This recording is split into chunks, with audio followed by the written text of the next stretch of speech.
사랑합니다. 성도 여러분, 화요일 아침입니다. 어제 말씀 붙들고 승리하셨나요? 기도하면서 축복을 누리셨나요? 오늘 한날을 시작하면서 기대감이 있으십니까? 하나님이 우리를 복 주실 줄 믿습니다. 뜨거운 태양빛보다 더 큰 은혜, 폭염보다 더 뜨거운 은혜로 채워주실 하나님을 찬양합니다. 그 하나님 바라보십시다. 이 폭우보다도 더 엄청난 축복을 주시려고 하나님이 예비하신 줄 믿습니다. 그 복을 누리는 저와 여러분들 되시기를 간절히 소망합니다. 말씀 보십시다.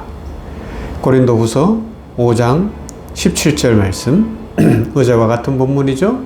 이 말씀은 외워둬도 좋을 것 같아요. 고린도후서 5장 17절 말씀, 그런즉 누구든지 그리스도 안에 있으면 새로운 피조물이라 이전 것은 지나갔으니 보라 새 것이 되었도다. 할렐루야. 아멘. 사랑하는 냉천골 아침 말씀 묵상하는 성도 여러분, 오늘날 교회에서 구원이라는 말을 자주 들어요. 우리는 구원받은 하나님의 자녀입니다. 그러면 자, 질문을 해보겠습니다. 구원이 무엇입니까? 그러면 많은 사람들이 생각하기를 이렇게 생각해요. 죽음 후에 천국 가는 보증서 아닐까 생각하는 경우들이 있어요. 구원을 예수 천당으로 연결시켜서 나중에 죽어서 천국 가는 기차 티켓, 나는 구원 열차 올라타고서 하늘 날아가지요 빵빵, 그 정도로 생각하는 경우가 있어요. 그것도 꼭 틀린 건 아니지만 너무 빈약해요. 빈약해. 성경은 구원을 뭐라고 이야기해요? 단순히 결과를 얻는 어떤 것으로 이야기하기 전에 이미 예수님을 만나는 그 순간부터 성령이 내 속에 내주하시면서 하나님의 자녀가 되었기 때문에 신분이 변화되어지고 우리의 삶 전체를 변화시키는 하나님의 능력의 사건이요 은혜의 사건이라고 말씀하고 있습니다. 할렐루야. 그것이 오늘 고린도후서 5장 17절 말씀이죠. 그래서 누구든지 그리스도 안에 있으면 새로운 피조물이라.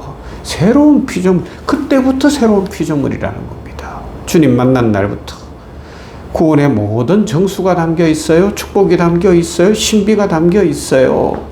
은혜가 넘치는 말씀입니다. 그래서 어제도 잠깐 언급했지만 구원은 과거를 단순히 지우는 것에 머무는 것이 아닙니다. 구원을 과거의 실수를 없애주거나 취한 죄를 용서하거나 현재의 삶의 문제를 해결해 주는 것으로 이해하는 사람들이 많아요. 그러나 성경은 이야기합니다. 이전 것은 지나갔으니 보라 새 것이 되었다고요. 지나갔다는 말 단순히 덮어버렸다는 것이 아니라 십자가에서 완전히 해결했다는 겁니다. 끝장냈다는 겁니다. 더 이상 기억됨이 없다는 겁니다. 예수 그리스도의 십자가의 은혜, 생명, 그 보혈의 능력이 우리와 함께 하기 때문에 그렇습니다. 그래서 그 순간 어떤 일이 일어나요? 그리스도와 함께 우리들도 십자가에서 죽는 사건이 일어나는 겁니다. 옛사람이 십자가에 죽었습니다. 옛사람은 십자가에서 완전히 끝장난 거예요. 그리고 새 사람이 된 겁니다. 새로 태어난 거예요. 그래서 단순히 이건 도덕적 변화를 넘어서서 존재의 변화죠. 존재의 변화. 자동차를 단순히 조금 수리하는 정도가 아니라고요. 모양은 이 모양 그대로죠. 사람이. 육체는 그렇지만 속이 영혼이 완전히 바뀐 거예요. 새 사람이 된 겁니다.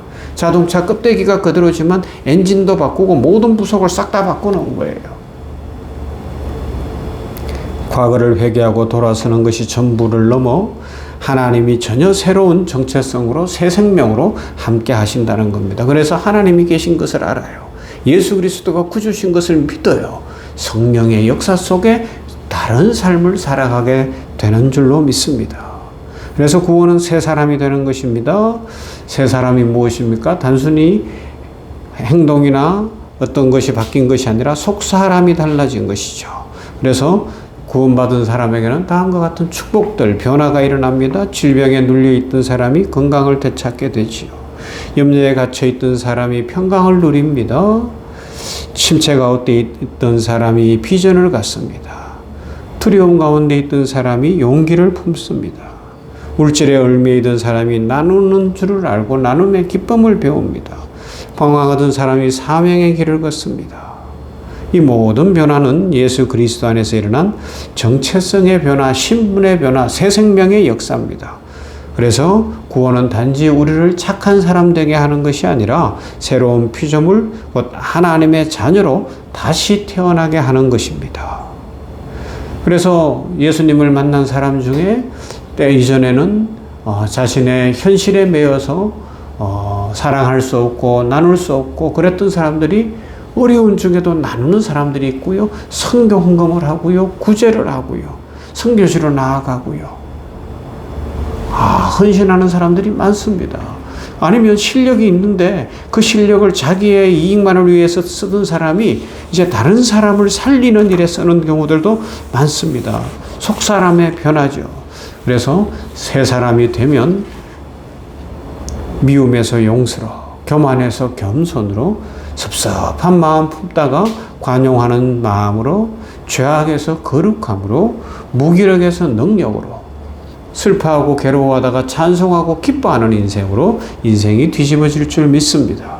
궁극적으로 새 사람이 되는 변화는 성령의 열매를 맺는 것으로 나타나지요.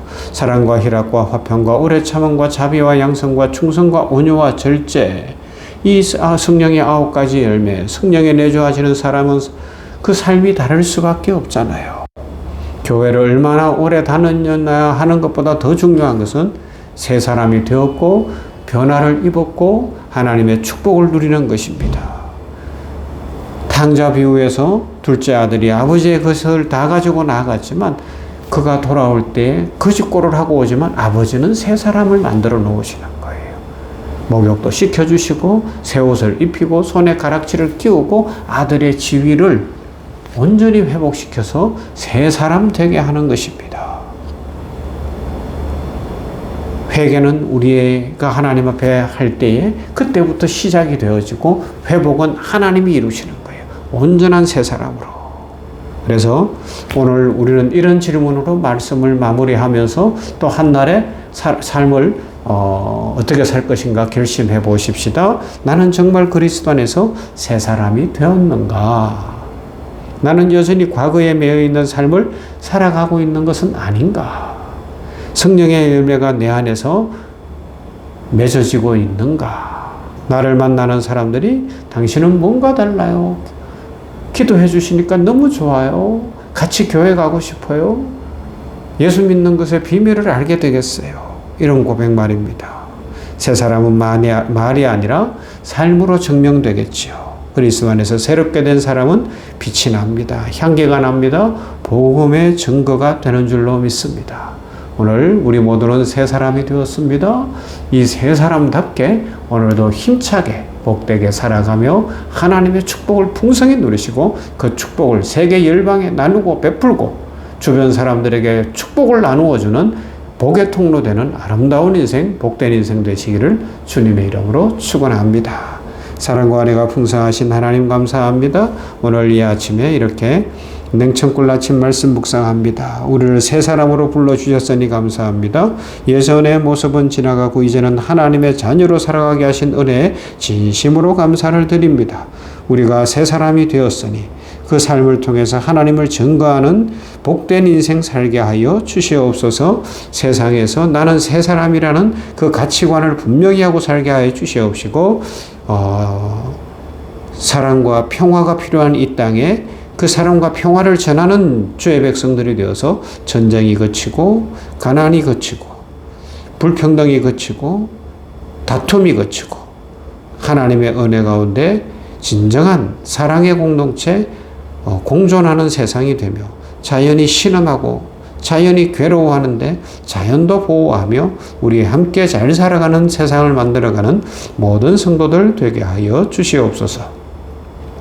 나라와 민족 위에 함께 하시고 새 정부가 대통령을 중심으로 바른 정치하게 하시고 정치, 경제, 사회, 문화, 교육 모든 나라의 전반에 함께 해 주시어서 정의와 질서가 지켜지고 법이 지켜지고 가난하고 힘들고 어려운 사람들이 같이 사는 세상을 만들어가며 하나님의 은혜와 축복을 흘려보낼 수 있도록 주여 이 땅에 긍휼을 베푸시고 축복을 더하여 주시옵소서.